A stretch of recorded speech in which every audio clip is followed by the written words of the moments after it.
우리에게 주신 하나님의 말씀은 출애굽기 1장 15절에서 22절입니다.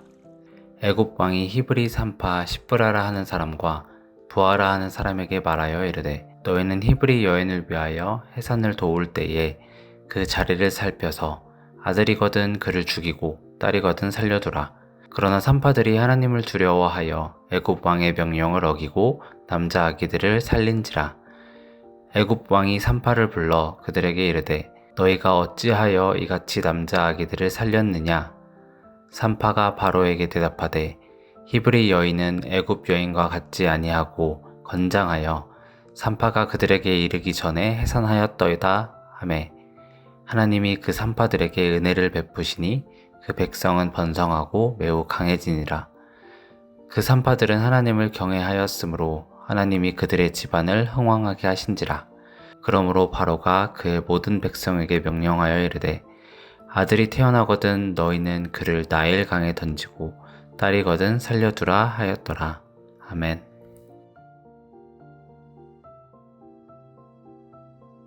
우리는 살아가면서 참 많은 것들을 두려워합니다.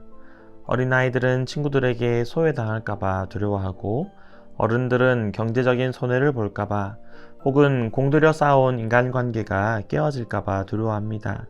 내 자리가 흔들릴 것 같은 불안이 엄습하면 우리는 때로 옳은 길인 줄 알면서도 선택하지 못하고 꼭 해야 할 말이 있음에도 불구하고 침묵하게 됩니다.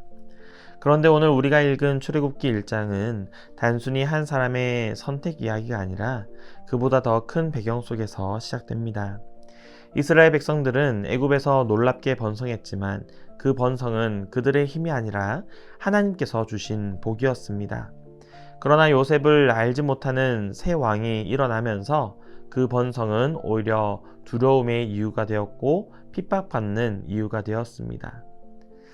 그 가운데서 오늘 본문은 극명하게 대비되는 두 부류의 사람을 우리에게 보여줍니다.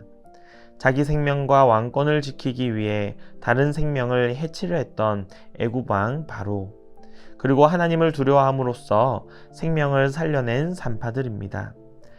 두려움을 가졌다 하더라도 무엇을 두려워하느냐에 따라 그들의 선택은 그 결과를 완전히 다르게 불러옵니다. 먼저 사람을 두려워할 때 어떤 일이 일어나는지 함께 보겠습니다.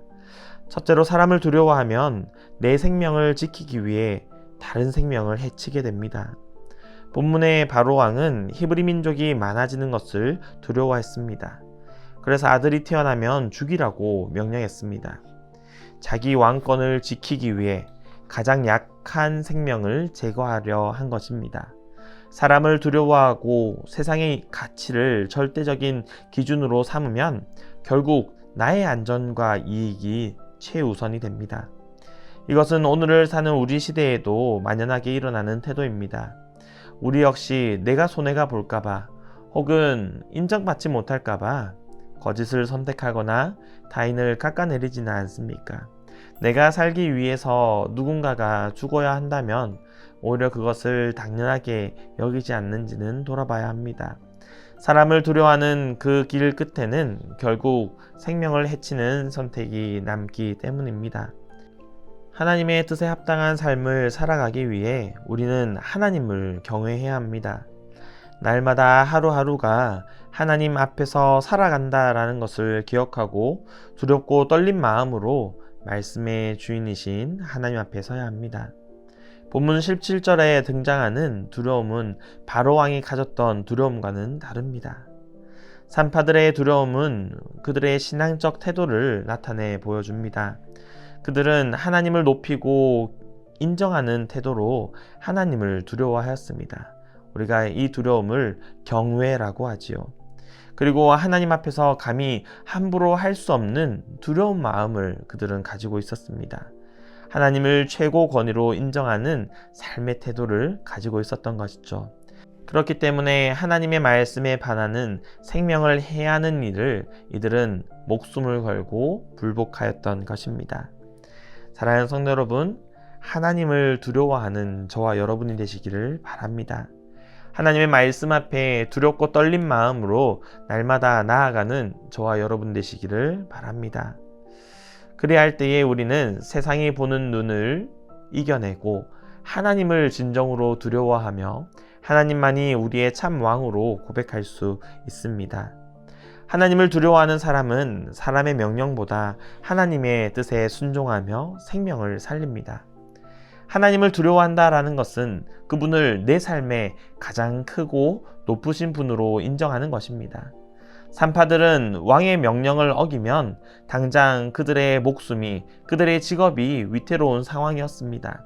하지만 그들은 사람의 명령보다 더 크신 하나님의 그 뜻을 더욱더 무겁게 여겼습니다.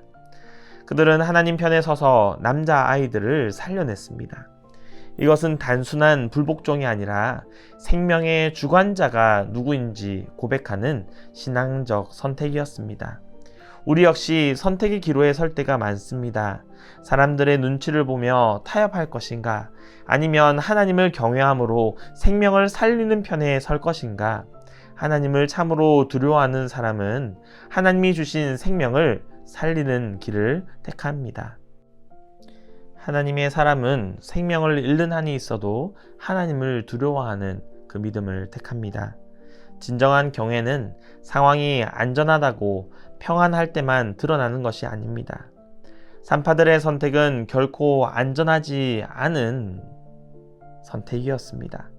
왕의 명령을 거역한 죄로 자신들의 생명을 잃을 수 있었습니다. 설령 생명을 보존한다 하더라도 그들은 이 산파의 일을 이어가지 못할 것이 분명히 보였습니다. 그럼에도 불구하고 그들은 하나님을 더 두려워했습니다. 우리는 이들의 모습을 보며 우리 스스로 질문을 해봐야 합니다. 나는 지금 누구를 더 두려워하고 있는가? 당장 나의 손해인가? 나보다 더 큰 권력을 가진 사람인가? 아니면 살아계신 하나님인가? 라는 것이죠. 진짜 믿음은 위험한 상황 속에서도 하나님을 가장 두려워할 대상으로 모시는 것입니다. 사랑하는 성도 여러분, 말씀을 맺겠습니다. 우리는 종종 거대한 세상 앞에서 무력감을 느낍니다. 왜 내 환경은 이럴까? 나는 왜 이렇게 부족할까? 하고 한탄하기도 합니다. 하지만 이스라엘 백성이 처했던 애굽의 종살이는 지금 우리의 상황보다도 더 처참하고 고통스러운 환경이었습니다. 그러나 놀랍게도 하나님은 그 거대한 애굽의 권력이 아니라 하나님을 경외했던 산파들을 통해 일하기 시작하셨습니다. 하나님의 역사는 화려한 조건이나 힘이 아니라 하나님을 두려워하는 마음을 가진 사람을 통해 써내려가게 됩니다. 하나님은 생명을 살리는 편에 섰던 그 산파들을 결코 외면하지 않으시고 그들의 집안을 흥왕하게 하셨습니다. 그러므로 우리의 공고한 날이 다가올 때에 우리는 기억해야 합니다. 우리를 둘러싸고 있는 상황이나 환경이나 나보다 더욱더 강한 힘을 가진 사람이 아니라 우리가 항상 하나님을 두렵고 떨린 마음으로 대해야 한다라는 것을 기억하고 살아가는 저와 여러분이 되시기를 간절히 바랍니다.